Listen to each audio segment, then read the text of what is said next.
welcome to you all. Today's workshop is going to be focused on negotiating faculty job offers. So as I mentioned, I'm Marianne Lippa. I'm one of the advisors that specifically works with graduate students and postdocs, and Diane Hull is my co-pilot today. We make up a team of 5 for the graduate students and postdocs. So if you haven't yet met with us or spoken with us during your program, we encourage you to certainly schedule an appointment. And at the very end, I will show you how you can do that. So the topics for today relate to negotiating for faculty job offers. So on our agenda, we'll talk about kind of the basics of negotiation.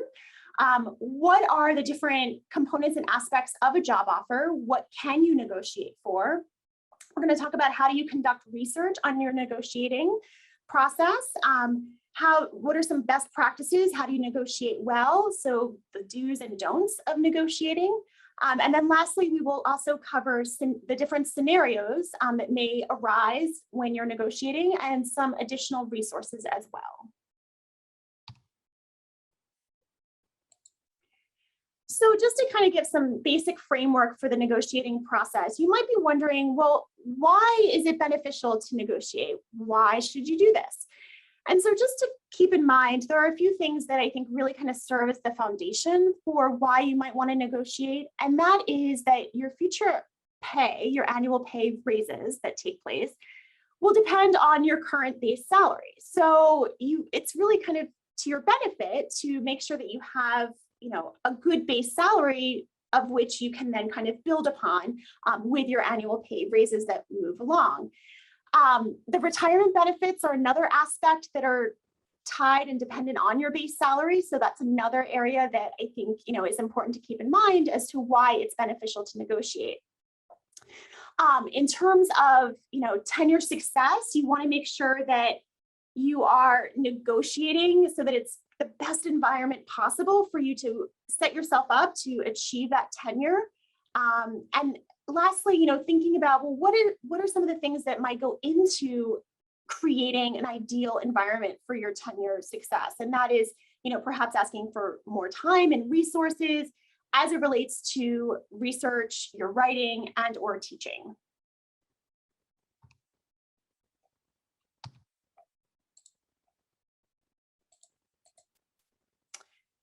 So some of the basics as it relates to negotiating is that, while you are not required to negotiate, most institutions do in fact expect you to negotiate. So that's the case, even if you don't have another offer, there is still kind of this underlying expectation that chances are a candidate would negotiate. In terms of when is the best time to negotiate, it's after you have an offer. So after the offer is made. But this is the key. You want to do it before you've accepted the offer. So it's not going to be successful if you have the offer and then you accept the offer and then try to negotiate. The timeline is you receive the offer, then you negotiate before you accept it. And that's really important to keep in mind that the timeline is really critical in terms of the negotiating process. Again, you want to wait until you have an offer in writing to negotiate. So sometimes you might receive a verbal offer, and that's great. That's typically the first step when they go to extend an offer, but you also want to make sure that you have seen the offer in writing to really then start the negotiating process.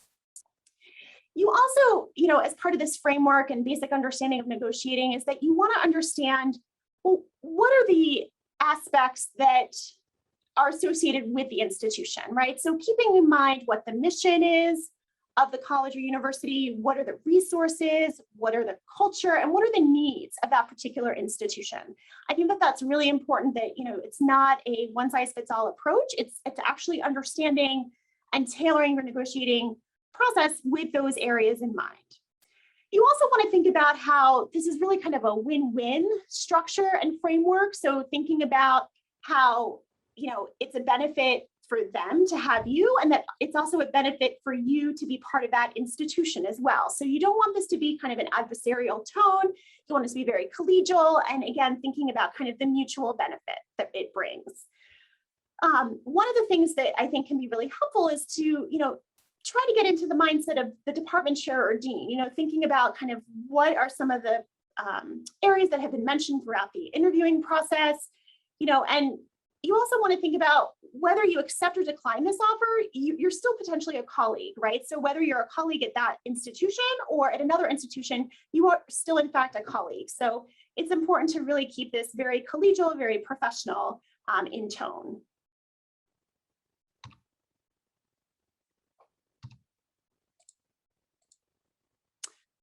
So some of the factors that affect the negotiating process relate to kind of three main areas. So the first is the institution type, right? So understanding, is this a private institution or a public institution? What is the size of the university? Is it a large college university or is it a smaller private college university? Is it teaching intensive or research intensive? Or perhaps is there an emphasis on both? The other thing to keep in mind is, what type of campus is this? Is it at their flagship campus or is this their particular branch campus that you're applying for the position at? In addition, the non-union campus versus unionized campus aspect as well. There's also some external and internal pressures that go along with negotiating. One of which is, thinking about, okay, well, in terms of, external offers that are extended to a candidate, is there some peer benchmarking, right? So kind of thinking about what are the benchmarking aspects that might be done, thinking about what are some internal equity and structure of colleagues that are already there at that university for compensation and salary. That's also what goes into, the actual offer that's given. Thinking about maybe budget constraints and resources. So those are some other things that really affect negotiating process, that are really taken into account when they go to extend an offer to you. You also want to think about what is the value that you bring to that particular institution. What are you bringing as a faculty member to their department? And also, what are some of the other responsibilities you might have to the institution as well as part of your role? And then lastly, what is the value of the position to you, right? So, what are the values and priorities that are important to you as you're looking for those faculty positions, and how does this position fit that criteria? So some components of a tenure track assistant professor job offer can include the following. So this is a list that are the different elements and components that will go into the tenure track assistant professor job offer. So one thing to note is that some of these have an asterisk next to them, and that's where, depending on the institution, this might be something that you could negotiate for. So, the job offer is going to include what your start date would be. It's going to include the title of the position, along with your salary. If there is a relocation component for reimbursement, so let's say, you're having to move from, one geographic area to another, is that something that they're taking into account in terms of this job offer? There will also typically be some mention of professional development or conference travel attendance as well. If you're, in the STEM fields, then, what is the lab startup package that is part of the position? Thinking about your teaching load, your advising responsibilities, that is something that is also included in the offer. What opportunities there might be for additional teaching. So is there an expectation for summer teaching opportunities? Is that part of the role? Is there a possibility for it if that's something that interests you?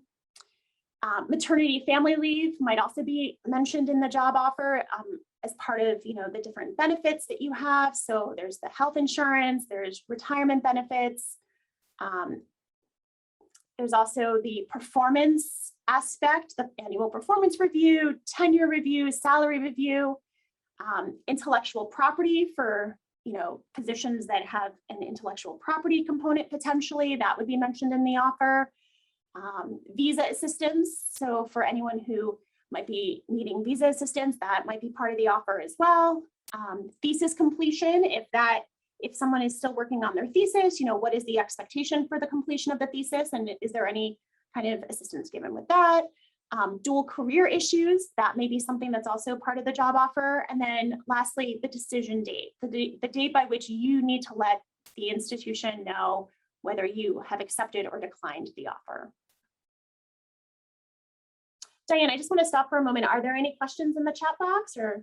There are a few. Some of them I think you might be getting to in a little bit, but I'll just read them off. What is the trade-off between asking for more salary versus more resources or startup money? The latter, meaning resource or startup money, might help my group succeed. The former, more salary for you as an individual, might not as much. So what's the trade-off? Yeah, so we're actually going to get to that in a little bit in the workshop. So great question. So we'll return back to that one. Another student's asking, at which stage of the application process should we bring up the question of visa sponsorship? So it really depends. It's a great question. You know, some applications, it will ask you initially when you go to submit your materials in terms of their application portal. And other times it may not. And so that's where, you know, as you kind of move along in the process, you know, if they bring you in, if they invite you for a screening interview, I think that's certainly a fair question to ask of them. You know, they often will give you time at the end of the interview to ask them questions. And that could certainly be one of the questions that you ask, you know, is there assistance for the visa? And someone else is asking, and I think that's great advice. I also think that, I'll turn my video on real quick. Oh, no one can see me because we're sharing screens. I think the other thing to think a little bit about is that many times if you're an international student, they know that by looking at your credentials, right? If you got some of your degrees abroad, you know, so very often if you're an international student, they may have an inkling of that anyway. Someone's asking the follow-up question, what about green card sponsorship? Can you negotiate for specific financial support to support that process? So again, I think that that's a question that you would want to ask them. You know, it's not often that they would include that in the position description, but it is something that I think is a question that you could ask as you know, move along in the application process and potentially, you know, are brought in for an interview. Yeah, I mean, asking about green card sponsorship, I tend to think is best to ask toward the end. This is probably a better question for ISSS, but if you're an international student and you're interviewing at an institution that would provide you with H-1B sponsorship, most often that might be the end of the assistance from the institution because that allows you to stay indefinitely and to work for them. The green card is sort of a separate process. Do you agree, Marianne? I do agree. I do agree. I think that, you know, again, you know, the H-1B visa is kind of like the institution has to be able to sponsor that. They have to be able to provide the resources for it. But as Diane was mentioning, the green card is a separate process from that. And that would be following the H-1B. So I would, you know, I think that's a great question for an advisor in ISSS. Yeah. But I think that for an institution's purposes, they often see that the H-1B sponsorship is sort of the end of their support. Yes, sometimes. yes, I would agree with that. Good questions. Keep them coming. Yes. Okay. Oh, someone says, correction, H-1B is very finite. Green cards are troublesome and expensive if made out of pocket rather than by the institution. Again, this is probably a better question for ISSS. We are not experts in visa sponsorship. I think what I meant by saying that the H-1B allows you to work for that institution. When they sponsor you for the H-1B, it allows you to stay there and to work in that role. Yes, that's my understanding as well. Yes. Okay, great. So thinking about what are the terms of the offer. So there's different categories that you really kind of want to think about the structure of the offer that they would be giving you. And so the first category typically centers on salary, right? So that's probably going to be one of the biggest components of the offer itself. So in terms of salary, you know, it's an amount of your base pay, right? So thinking about, you know, is the salary going to be for 9 months? Is it for the full calendar year of 12 months? If it's only for 9 months, are there perhaps opportunities for a summer salary? So I mentioned earlier that sometimes, you know, there might be an opportunity to teach a class or two over the summer. So that's sometimes how things can be bridged a bit if it's only a 9-month salary versus the 12 months. Another question to think about is, well, how long is your salary guaranteed? how is your salary funded? So is part of your salary going to be coming from research grants? Is it going to be coming from teaching some classes? What's what's serving as the structure of that salary? And then does this college or university have any policies on outside consulting? Some faculty members do a lot of consulting outside of the university and college. Is there a policy that allows for that? Is there a policy that's against that? So those are some things to think about, to confirm. You also want to think about, okay, the next category really centers on the appointment of the faculty position, right? So is this going to be, full-time tenure track, right? Is this, is that the structure of the position? What is the length of that initial contract? What are the beginning and end date of that? Is it renewable after a successful reappointment review? So that's something that, some colleges and universities, have a certain point at which that review takes place. So, is that going to then have the possibility of, being renewed after that review? And if it's a joint appointment, so let's say you have the faculty position housed in two different academic departments, what is considered your tenure home, right? So what would be considered kind of the home academic department if you have a joint appointment? And then what is the criteria for achieving tenure, or the expectation for achieving tenure for each of those departments? That's going to be something to also think about if you're interested in a faculty position that has a joint appointment.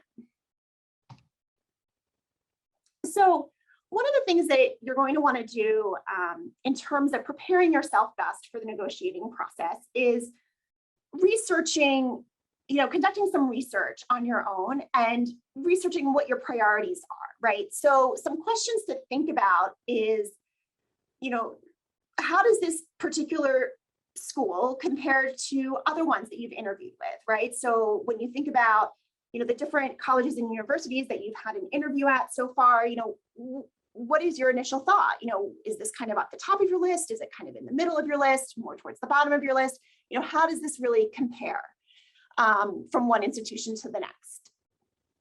Think about which of the institutions would allow you to really do your best work and be most successful, right? So this is something that I think is really important to reflect on. Where do you feel that you're going to be able to achieve the most success? Geographically, which institution fits that criteria? Where do you want to live? What is your preference? Where is your preference? Where do you see yourself being happy?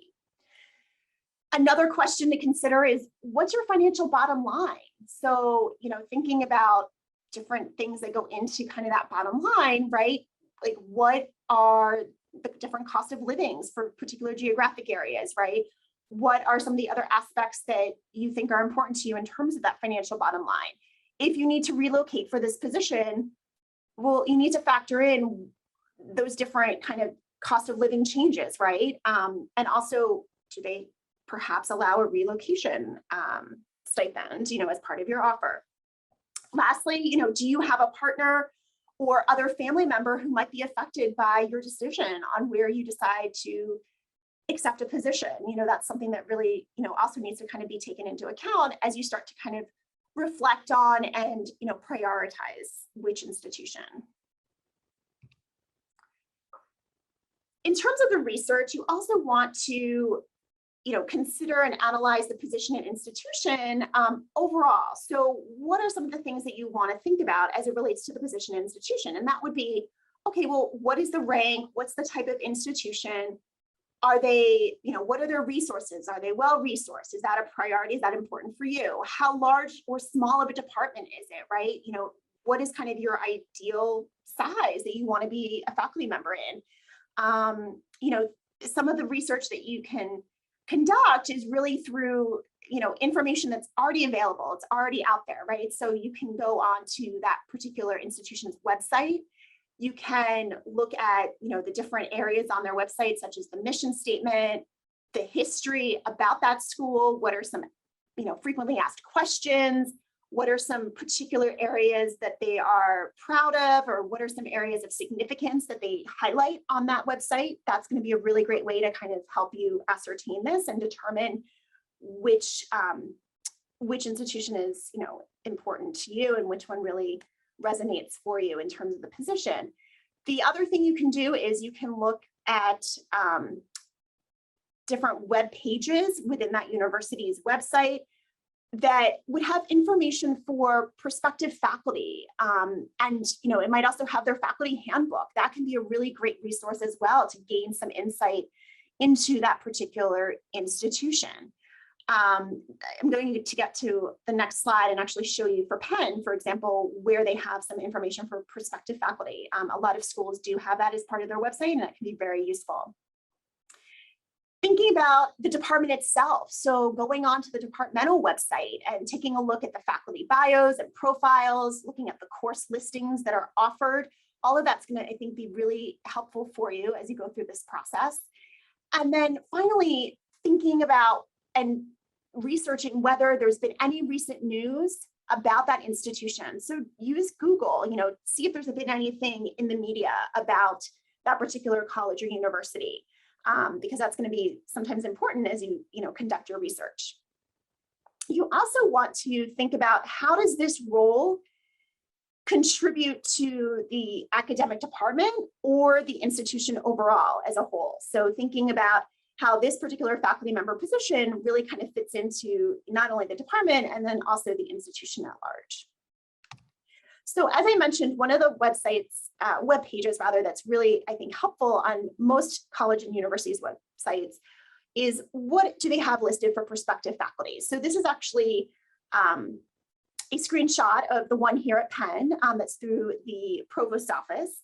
And there's different areas on this particular section that I think are really helpful for prospective faculty, talking about working at Penn and other areas. So this is just one example, but many institutions have something similar as well.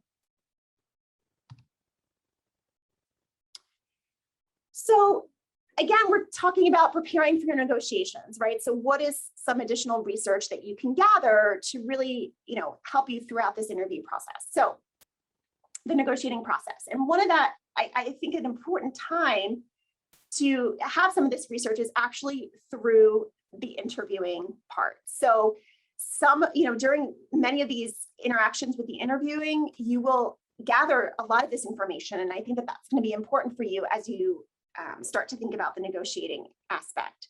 So the first thing to think about is, for faculty that have labs, how did the faculty start up their own labs and what resources did they have available to them and what did they utilize? That's going to be something that I think is certainly either mentioned by the faculty that have interviewed you, or it might be a question that you can ask them during the interview, right? The other thing is, thinking about, okay, well, what are some ideas or, what sense did you have of maybe what cannot be negotiated? Was there any mention of that from the search committee chair or the department chair? Sometimes there's some comments that might be made or remarks that might be made that might be really helpful for you to know. The other thing that I think is important to gather is, thinking about, okay, well, what's the standard teaching load that you might have and that expectation versus maybe some, different preps for that, right? So thinking about, what is the standard teaching load, but are there maybe opportunities to have a different standard teaching load?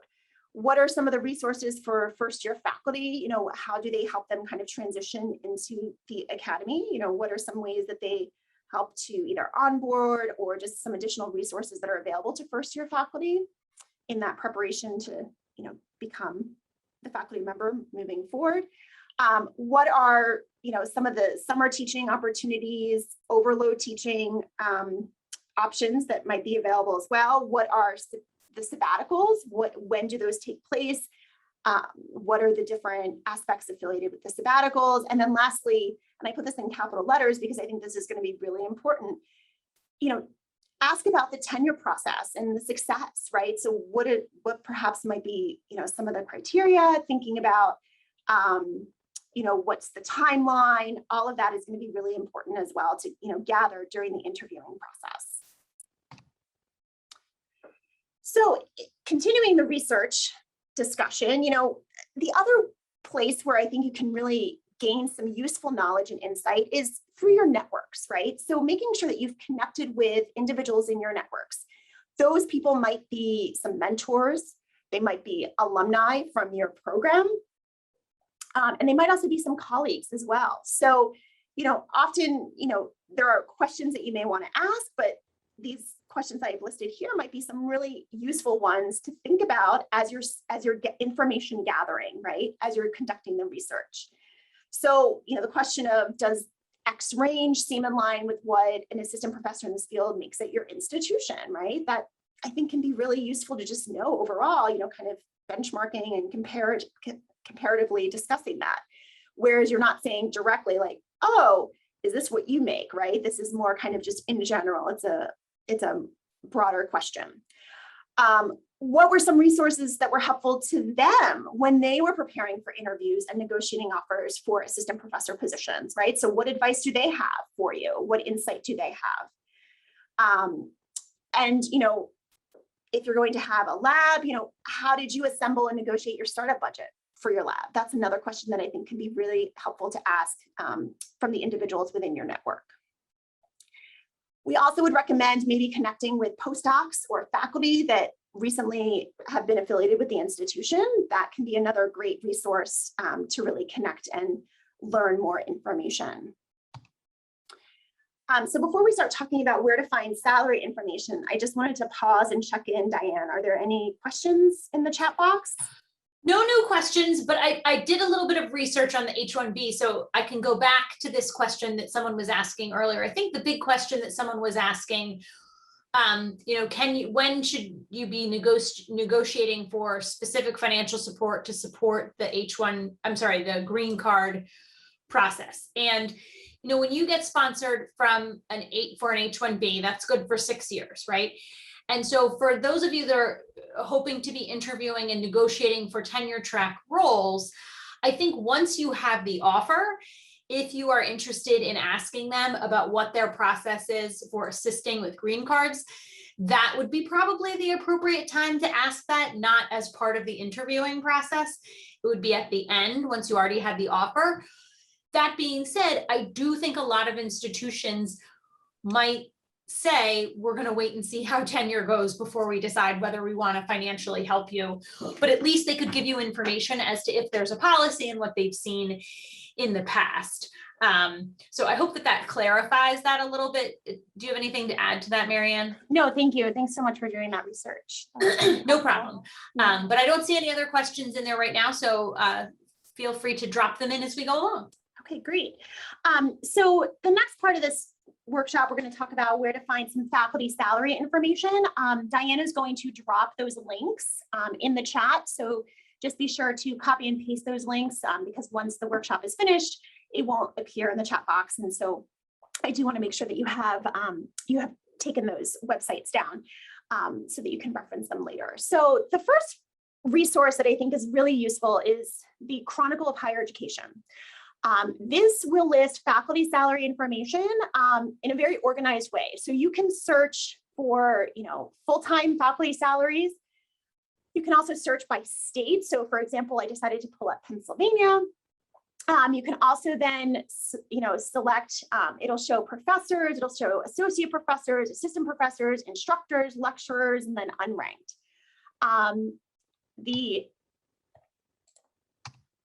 This is where you can then see it organized by institution. So you'll see that, unfortunately in the screenshot, I can only have so many listed, but Penn is listed, first, and then it also lists some teaching focused liberal arts colleges as well, in addition to other research universities.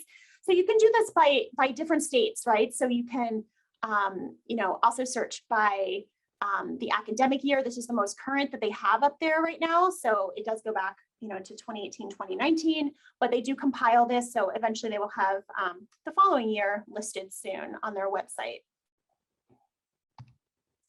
Another resource that I think is really helpful to determine, or to help you determine, a good faculty salary as you go through this process, is through the American Association of University Professors, AAUP. They have a faculty compensation survey result that you can click on through this Diana's sending the link to you, and you can click on that. And the important thing to remember is that these figures are averages, right? So again, it's not going to be a specific number, but it's going to be the average. It's an interactive reporting survey, so feel free to check that out as well in terms of your research for salary information. Okay, so some additional places where you can look for faculty salary information. It's important to remember that faculty at public universities are public records, so that is easily accessible.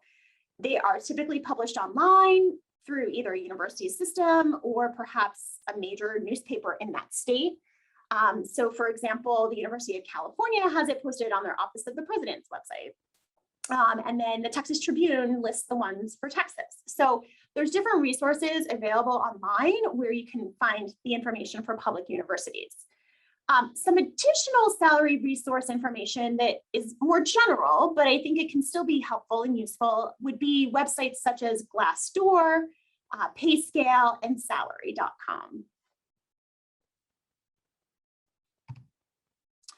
Okay, so I briefly want to touch upon, understanding startup packages. So this is going to be really important for those of you applying for STEM faculty positions. So keep in mind that startup packages differ vastly across different institutions, different types of institutions. So, some that are going to be more kind of the R1 or R2, it's going to also depend on external grants. There's lots of different policies that go into understanding the startup package. So it's going to be just important to keep this in mind, that this is going to really differ across a broad spectrum of institutions and then different funding lines.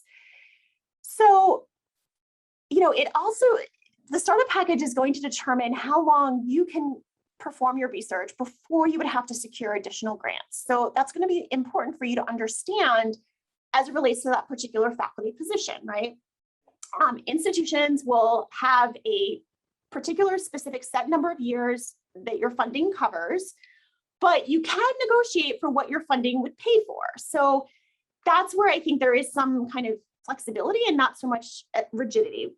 For example, some of the components of a startup budget would be, the actual location and the lab space.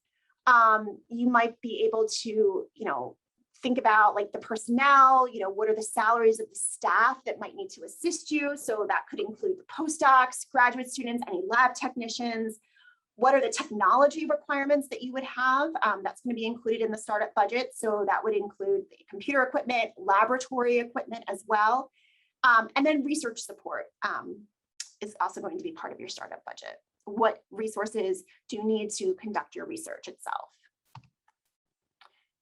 So, thinking about the startup budget, it's really going to be important to understand the structure of startup funds, right? So just understanding, again, it depends on the type of institution. The lab space and location can sometimes be a sensitive issue when it comes to that particular academic department. They might have more of kind of the senior level faculty having access to a particular lab space or location versus a newer faculty member. And so that's why sometimes it can be a sensitive issue. It can also be a sensitive issue because of just finances and financial resources, right? I think, it's important to understand that you might need to be ready to share equipment. So I think just having, sometimes realistic expectations that might be something that will need to be done. In terms of, personnel, in addition to the lab technician, can you negotiate for the postdoc? Can you negotiate for graduate students to assist? And those salaries are going to be recurring costs, but they're crucial for the success of your lab and for the success of that research that's being conducted. So those are going to be, I think, important aspects and components of when you negotiate in your startup budget. These are some of the different areas. You can certainly suggest kind of a win-win solution where you might propose sharing equipment, you might propose sharing grad students, maybe technicians, just kind of being flexible, I think can be something that's, certainly very positive when you're negotiating the startup budget.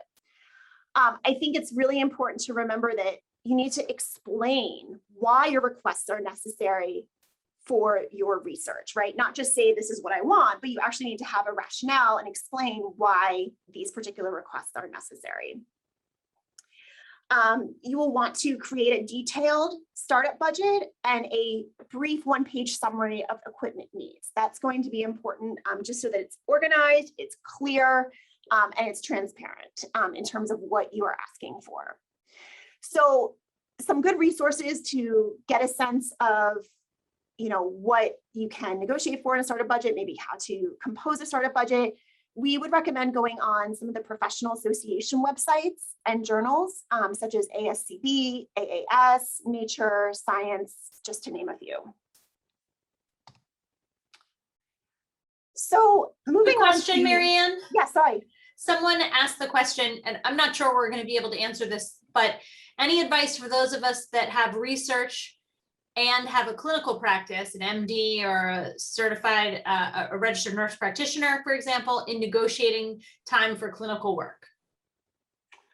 That's a great question. I'm not sure that I would be the best person to answer that either. I think what would be helpful is maybe to talk to some colleagues to get a sense of maybe what they did in order to ask for that request. If they did ask that request, I think kind of, reaching out to your network, I think would be probably the best place to start with that. Diane, do you have any thoughts on that? Yeah, I would definitely agree. I would say that finding some colleagues, maybe PIs who also have a clinical piece component to their work, you could say, was this something that you knew going in when you applied that this would be an aspect of the work, or was this something that you were able to negotiate? I think it's really going to widely vary by what kind of clinical work you're doing and what the institution is in which you're applying. Yes, I would agree with that. Sort of a non-answer, but are there any other questions, Diane? That's it for now. Okay, thanks. So another aspect that will sometimes come up in the negotiating process is, what about dual careers, right? Negotiating for partner hires. So I think it's important to remember that this is a very complex, complicated, and significant request that takes a lot of time, a lot of work, a lot of negotiating internally at that university or college, right? So it's going to involve not just the department chair, it's going to involve the dean, provost level, and perhaps other department chairs, if it's a different academic department. So it's going to be something that you want to really approach carefully. We could say delicately. It should be done after an offer has been made, right? So I think that that's going to be something that's important to remember, that it's not something you're going to ask like when you're brought in for the interview, right? This is going to be something after the offer has been made itself. Now, there are some exceptions, and perhaps that might be, let's say you and your partner are very well known in the same academic discipline and field. Well, perhaps they may know that, and they may know, oh, by the way, has your partner also been going through the interviewing process, right? And so, they shouldn't really be asking that, but there are times where they may know that you are, you're in a partnership, and so they may kind of know that before you actually get the offer. Other times, it might be that they just maybe through a graduate school connection, might know that is, who your partner is as well. So there are some exceptions to the timing, but that's really, I would say, unusual and more rare. It's really, you need to approach it and bring up this subject after the offer has been made. If this is going to be an important priority for you to have your partner also potentially be hired by the same institution, we would recommend that you consider limiting other requests that you're trying to negotiate for, right? So you have to really think about, with any negotiation, like, what's your priority? Really kind of prioritize what's the most important thing to ask for, because you don't want to necessarily ask for this and then ask for 5 other different things. Essentially, you really need to prioritize and think about what's going to be the most important one to ask. So it's just something to consider, something to think about. We can, certainly meet with you on a one-on-one appointment to, discuss more kind of specific questions you might have on this, just because a lot of it is so nuanced and very case-by-case specific.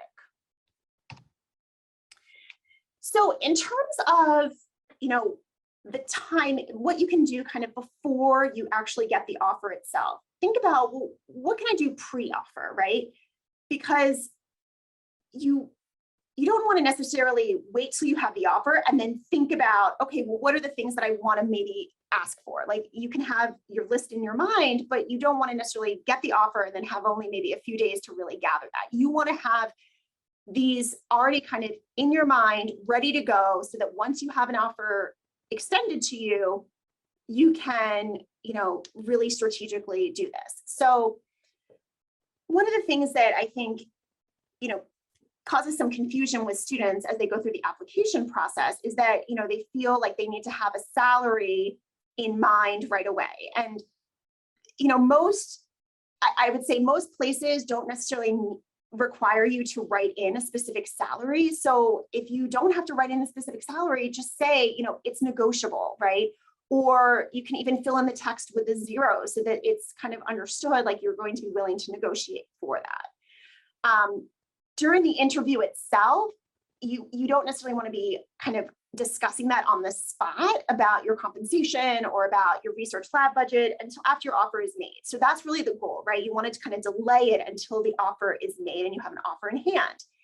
So one kind of approach you could say in response is, salary is not the most important issue to me. What is more important to me is the, for example, role, the institution, the department, right? You can also think about it as, when it comes to the lab startup package, you can say, well, I'm open to any reasonable package, and I'm sure that the institution provides sufficient resources for tenure success, right? So making it go back to kind of the main goal of, wanting to be as successful at achieving tenure, right? Setting yourself up the best that you can for achieving the tenure. So now when you have quick question, Marianne. Yeah, sorry. Marianne, quick question. Sure. What is the typical timeline between an informal and a formal offer? Should you only initiate negotiations after a formal offer? So, an informal offer is typically going to be the verbal offer, right? That they give to you over the phone. And it's going to be really it's going to be so specific to that institution what their timeline is. Some places might say, we're going to email you the official offer in the next couple of days, right? Or it might even be, that same day, if they call you in the morning and they say, oh, we're going to send this to you by the end of business day. Or it might take, maybe a week. So it's, again, this is why we would recommend kind of doing your pre-offer steps sooner rather than later, so that you're not scrambling once you actually have the offer in hand to then think about, okay, well, what am I going to want to ask for, right? So the informal versus formal offer is really going to be so dependent on what the timeline is of that particular institution. And it truly varies. Some places are, I would say, really fast at, getting that formal offer together and sending it out. And some places might still be kind of, it might take a little bit of time. Another question was, hold on. Do departments often shadow budget for potential spousal hires? I'm in a situation of not having a two-body problem, and I'm wondering if that is a bargaining chip at all come negotiation time. I'm sorry, could you just repeat the question, Diane?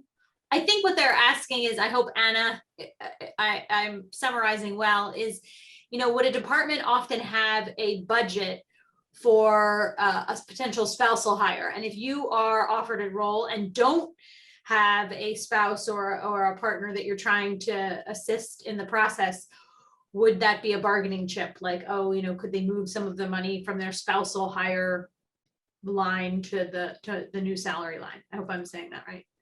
Yeah, I don't know, to be honest. I think that, it's oftentimes they don't necessarily have kind of the money already allocated for a potential partner hire.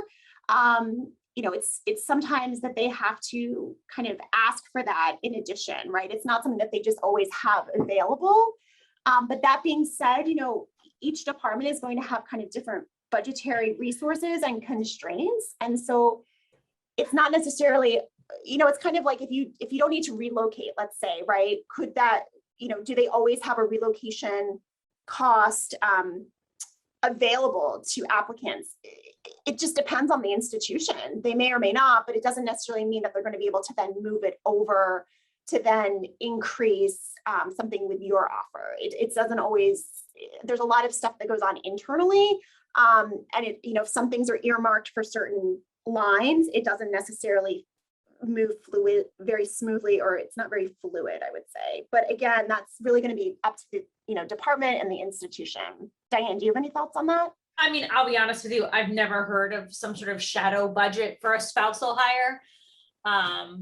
So that's a new concept to me.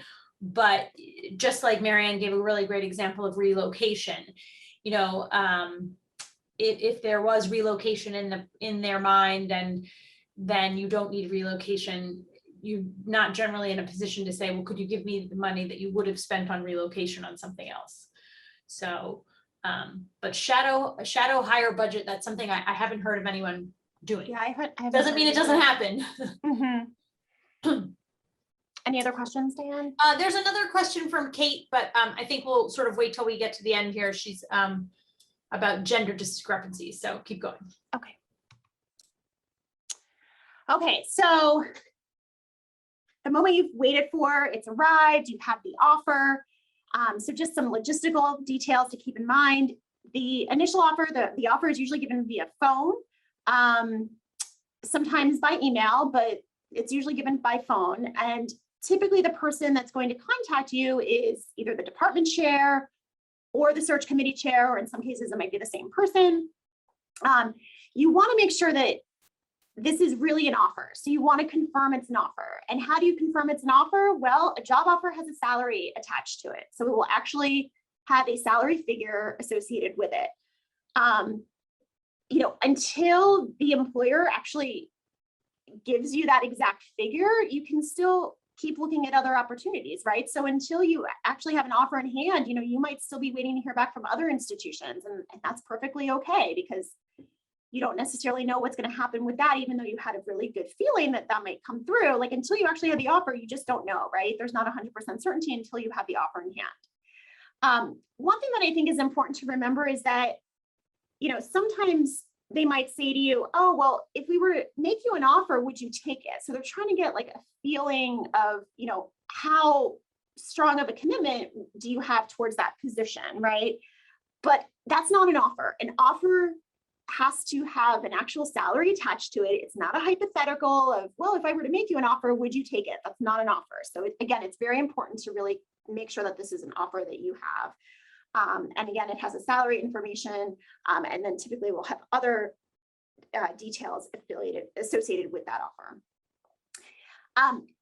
If this is like your dream college or university and you're really excited and very enthusiastic, just remember, you know, you can show your enthusiasm, but don't accept it immediately on the spot, right? So it's really important to, you know, even if you're so excited and so happy and thrilled, you indicate how pleased you are. And but again, you're not going to want to accept it immediately. You need some time to think about it, right? So you also don't want to negotiate on the spot, because that's going to be, you know, you're just not necessarily prepared. You know, you're still kind of processing, oh my gosh, I got this offer, right?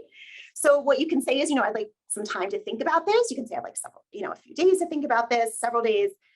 You also maybe want to think about some of the questions you do want to ask. And then also it's very fair to say, well, how long do I have to make this decision, right? Because again, that's going to vary, and that is something that you can negotiate for. So as I mentioned, you really want to make sure that you get this offer in writing, right? So some places actually prefer to finalize everything before they formally write it on an official letterhead that you would then sign. But you know, some of the details that you do want to request would be, you know, salary information, what's the start date, and then what's the decision date? What's the date that they want to hear back from you, whether you accept or decline? And then you also want to, you know, see what the other details are. If at any point during the negotiating process, the salary changes, for example, or conditions of employment change, or, you know, the start date changes, or, you know, any other aspect that is going to be different from what the initial offer says, request another letter, because what's in writing is going to be what's important, not just what's verbal, it's what's in writing. And again, you know, part of negotiating well is you want to be prepared to negotiate before you actually have to do the negotiating. So again, I can't emphasize this enough that you want to be as prepared as possible, do your research, so that when you actually get the offer, you have more time to then think about, okay, what is it that I'm going to now ask for, right?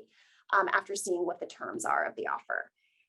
Think about your priorities, think about the values, what's important to you.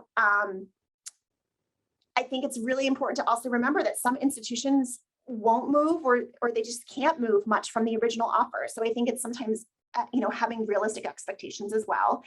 And I also remind students and postdocs to, maintain professionalism, avoid confrontational tones, and make sure you have a rationale for your requests. I think that that's really important, to not just ask for it, but to, maybe have some rationale for it as well. That's going to be really key to hopefully being successful in the negotiating process. So just real quickly, some don'ts of negotiating, in terms of what that rationale is, you don't need to give personal explanations of why you'd like a salary increase, but what you can do is certainly reference back to some of the research you've conducted with salary information, right? You also want to make sure that you don't negotiate without considering the mission and needs of the institution. It's really going to be important that you understand the institution, you understand what their mission is, and it's hard to negotiate for something if you don't fully understand the bigger picture. Also, don't make the assumption that there is a quote normal offer in your field. It's going to be really dependent and it varies greatly based on institution, based on many different factors.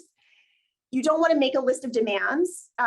You also don't want to negotiate one thing at a time, because then it's going to be a lot of emails back and forth. You want to be efficient. You also don't want to necessarily negotiate every small thing, right? So again, this is where I think you have to think about what are the priorities and what's going to be important for you to ask. It's not going to be asking for everything, but what is it that you do want to ask for? And you also want to give yourself time for the negotiating process, right? So you don't want to wait till the day before the decision date to start to negotiate, right? You need to give adequate time ahead of time to make sure that you're doing it well and successfully and efficiently. And lastly, not to be confrontational, to really make sure you're maintaining, being polite, professional tone is really, really important. So then, thinking about kind of the best practices and what are some things you should do when it comes to negotiating? Well, I think that it's really important to actually involve your advisors and mentors to seek their advice, right? I think that they have a great amount of knowledge and insight that can be very useful for you as you go through this process. You do want to make sure you express your thanks and gratitude for the opportunity. That's always going to be important to really show that throughout the process. Again, making sure you do all that research that you can based on the data that you can see before you actually start to negotiate. So making sure that you research in those various ways. Being enthusiastic, polite, kind, professional throughout the negotiating process is really, really key. Understanding the institution, again, I mentioned that earlier, really understanding, the type of institution it is, what are the priorities, what are the mission, prioritizing which requests are most important to you. Again, it's not asking, you can't ask for everything. So which are the ones that you're going to prioritize and what's most important to you? You also want to be sure that you frame your requests as questions, not statements. So really kind of adopt a very open tone to it, right? Kind of asking, is it possible? Is there any flexibility with this, right? That's, I think, a very good way to phrase it. You also want to be reasonable and realistic in your requests. And also, by this point, you should know what you need to carry out for your research. So for those of you that, need to think about that as part of your negotiating, at this point, you would know what that is.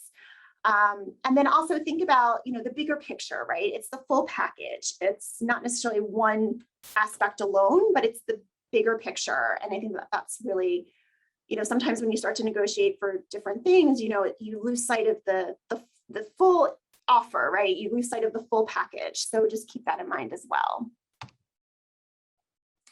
So a couple of scenarios that, students and postdocs will sometimes encounter is that, they've interviewed at one or two places, and then they're still waiting to hear back from another place. And, that institution might be really more their preference, right? So let's say you get a first offer, but that's not from your first choice institution. So if you're offered job A, but you prefer job B, you can absolutely let job B, that institution, know if you've already interviewed there. As soon as you receive that first offer, you can, certainly circle back with them and let them know. And what you can do is you can inquire what is their search timeline and when they might be able to make a decision, because it's hard to know, like, if you were the first candidate they brought in, or if you were kind of midway through or towards the end, and then when are they going to be, making that final decision to see who they would extend the offer to. You absolutely always tell the truth. You do not invent job offers for negotiating purposes. That is really, really important to remember. You do not make up the fact that you have a job offer. You always tell the truth. So do not invent one just for the sake of thinking, oh, this might be more leverage or negotiating for negotiating purposes. That is not. You always tell the truth. When you have, let's say, multiple offers, then you're in a position where you have to kind of prioritize what your top two offers are and then decline the rest. And so it's always important to, be still very professional when you are declining the ones that you've decided not to take.